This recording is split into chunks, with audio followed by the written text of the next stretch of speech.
Okay, so now we know how to evaluate. We need the substance. We need the content. Knowing how to evaluate something is like having the blueprints of how to build the perfect house, but without the content, you've not got the bricks, you've not got the mortar. We need content, and that's where you come in. That's where your revision is so crucial now.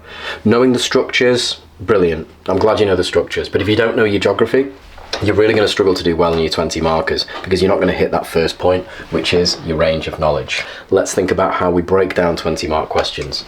Now, I've come with a really easy method. It's a 30-second method for making sure that you're in the right headspace to write the correct response to the question that's in front of you. Not the question that you think you should answer. You need to be answering the question that the examiner wants you to answer. Advice tip number 1, read it once, read it twice, break it down on the third time. And here's what you do. First 30 seconds, evaluate. Boom. You know the core competencies by now. Next thing you do, you circle the next 2 words after the word evaluate. What that allows you to do then is break it down into your foundational substructure. If it's the view, you need to oppose that view. You agree or you disagree with the view. An evaluate question is like having a debate on a piece of paper. So it's not just saying agree, disagree. It's not black and white like that. Geography A level is not as black and white like that. Yeah? So you agree to a certain extent, and then you disagree to a certain extent. That's the kind of language that the examiner wants to see. So then you've got to fundamentally work out what is the debate that you need to be having on that piece of paper. So then you read the rest of the question. Rates of recession largely controlled by geological factors. For my students, I always tell them to aim for at least 2 detailed paragraphs on this side. So what we need to come up with on this side is 2 detailed paragraphs about how geological factors do largely control rates of recession. Then on this side, this is the tricky side. This is thinking about those counter arguments. And you can always debate them based on there's certain places where this rule won't apply. There's certain timescales over which other things might be more important. You might say decreasing the degree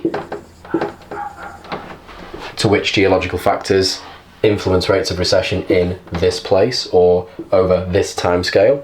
Or you might say something more influential. That's the debate you're having. I would advise don't put pen to paper until you've gone through this 30-second process. What I'm going to go through next is the 2-minute planning process. Right, so we understand that this is our fundamental substructure. We need to agree, we need to disagree. Agree to a certain extent, disagree to a certain extent. Now when you're planning, this should take you around 2 minutes. I think a plan is always worth it for a 20 marker. You need to frame your mind, okay? You need to know where you're going with the essay. You can't just dive straight in. That's where mistakes are made. Now in terms of the planning process, I always advise my students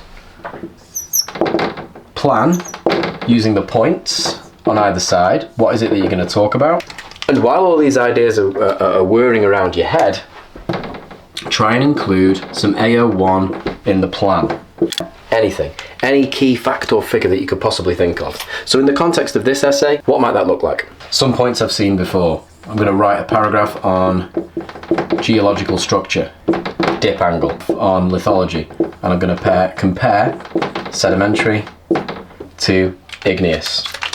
Dip angles, I could talk about low angle seaward versus landward. For here, I could talk about maybe a limestone versus a granite. As I'm writing, maybe I'll think about where this is relevant. Granite, Land's End contains granite. On the other side, what could be something that's not a geological factor that also influences rates of recession? Coastal management. Coastal management is smart. This is a smart way to go in this essay. Here's why. What we're talking about here is the control on rates of recession. When it's rates, you can talk about increasing rates or you can talk about decreasing rates. So with coastal management, this is smart because it decreases rates. Of course it does, it's coastal management. It's hard engineering strategies, seawalls, groins, but it also increases rates. See if you can think about coastal management strategy. Could I talk about that decreases rates of recession where they're present, but increases rates further down the sediment cell? Maybe I'm going to talk about Holderness. Would there be recession without physical processes? Surely in some places these physical processes are integral to rates of recession. If there weren't these physical processes, would there be even recession in the first place? So you could talk about marine processes. You could talk about Scenario processes. So from the off, in the space of 2 minutes, what you've got there is a plan. You know where you're going in your essay. And fundamentally, you've ensured that there is balance. Balance. You must have balance. Most competent of students will know what their conclusion is before they start writing. So if you know what you're going to conclude, geological. Now I'm going to do a separate video on conclusions.